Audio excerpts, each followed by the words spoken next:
Hey guys, it's your boy Easy and welcome to Easy's Garage. On today's episode, I'm going to be replacing the fuel pump strainer as part of my 30,000 kilometer service on my Royal Enfield Himalayan 450.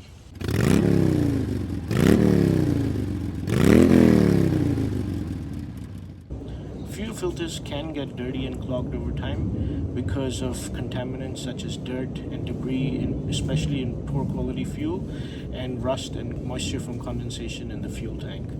And a clogged fuel filter obviously will restrict fuel supply to your engine, which will cause it to run lean and it'll sputter, so almost like it's gasping for air. And it'll make your fuel pump work harder, which over time will cause wear and damage to your fuel pump. And if you keep running an engine with a clogged fuel filter, eventually those contaminants will get through into the fuel injectors, and so that's not good. So it's important that you clean and replace your fuel filter every so often. Royal Enfield recommends you do it every 30,000 kilometers.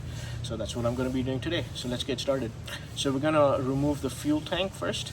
Take a look at my air filter change video to see how to do that. Okay, so here's my tank and the fuel pump is on the underneath side of it. Now, obviously it helps if your tank doesn't have much fuel. So my tank only has a liter or two of fuel. So I'm able to stand it upright and the fuel is all at the bottom. So I should be able to remove the fuel pump without draining the tank. But if you have a full tank, then or if you have a lot of fuel, you're likely going to have to drain it a little. So just make sure it's secure standing up. And now we're ready to pull the fuel pump out to change the strainer. You're obviously going to need a new strainer, so I have it here. This is from Royal Enfield. I'll put the part number in the description.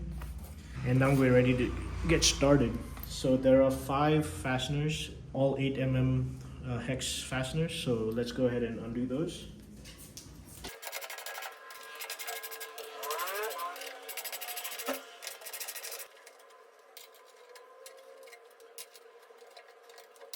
And then pull the lock plate out first.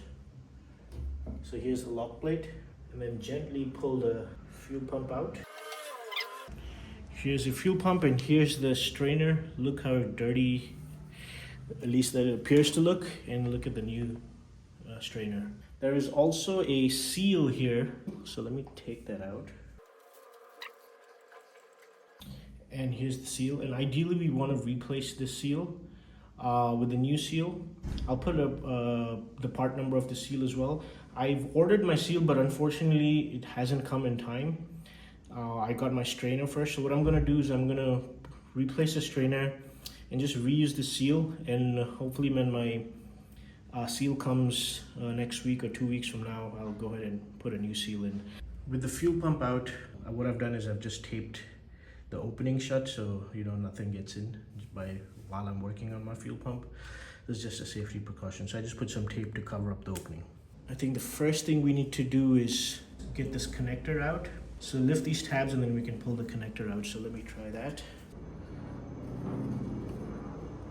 The connector's out. Okay, the next thing we need to do is we have to lift this tab. There's a tab right here. We got to lift this tab, so the hook or whatever it's hooking onto gets released. And I believe there should be one more.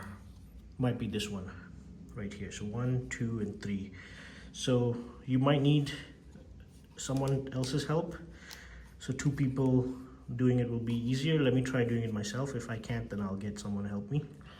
But we're gonna lift this tab and pull this unit out carefully.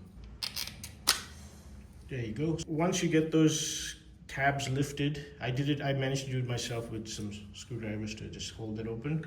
You can do it by yourself, but if you need help, you can get someone to help you. On this holder piece here, there is an O-ring. And I think the new fuel filter comes with a new O-ring, so I think we can go ahead and throw this out and put the new O-ring in.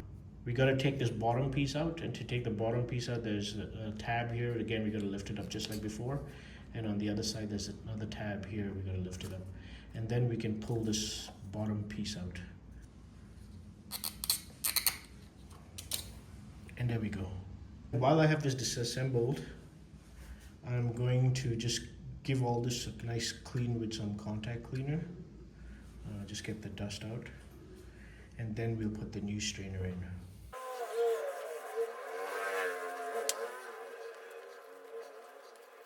And for the most part, my pump looks quite okay. The wires look good, they don't look burnt out or anything. And my fuel pump hasn't been misbehaving, so this looks good. Get the fuel pump holder. I already removed the old O-ring that was here, so I'm gonna put the new O-ring. Carefully without damaging the O-ring, get the new O-ring on. There you go. And now we're ready to put this back on. There's only one correct orientation, and the way to decide that is actually quite simple. This thing has to line up with this hole right here, and so there's only one way to put it in. Okay, so just press it in evenly until both of these hook onto these little tabs right there. Okay, the fuel filter is changed, and now we gotta put this back into the holder. There should be only one way to do that. So you see this little groove here?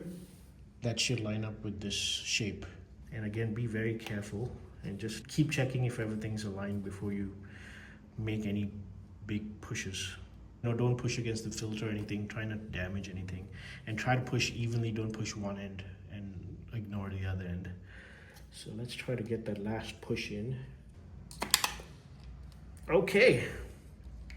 This tab is in, this tab is in, this tab is not yet in fully. Okay, there you go. And now it's time to hook up the connector. Push it in all the way until these lock in place. And that's it. Fuel filter changed. Now you're gonna have to put your new seal in. I don't have a new seal, so I just clean mine with some contact cleaner. But I'll replace the seal once it arrives in a couple of weeks. Should be fairly straightforward to put the seal in. Just make sure it seats properly. Okay, so now it's time to put the fuel pump back in. So get your lock plate and put it on top of the fuel pump. And there's only one way it'll go in, but there's a little slit here on the metal lock plate, and that should line up with this little plastic protruding piece here, and that'll lock the lock plate so it won't turn freely. Now this is ready to be installed.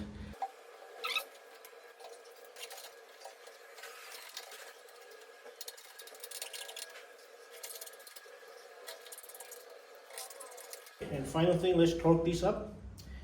Just 5 Newton meters or 45 inch-pounds, so not much torque at all. And let's torque them up in a star pattern, so evenly. So I'm gonna go with this one first, then this one, then this one, then this one, and then finally this one.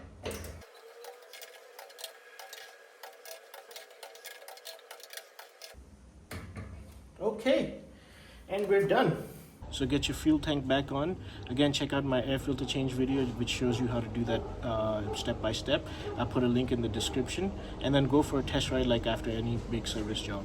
I haven't done that yet because I still got more things to do. I'm still cleaning my fuel injector, and I'm going to be changing my coolant and flushing my cooling system. So I'll put my fuel tank after all of that. But stay tuned to my channel and keep a lookout for those videos that are coming out pretty soon. And if you like this video, hit the like and subscribe button. Until next time, it's your boy Easy. Take care, guys.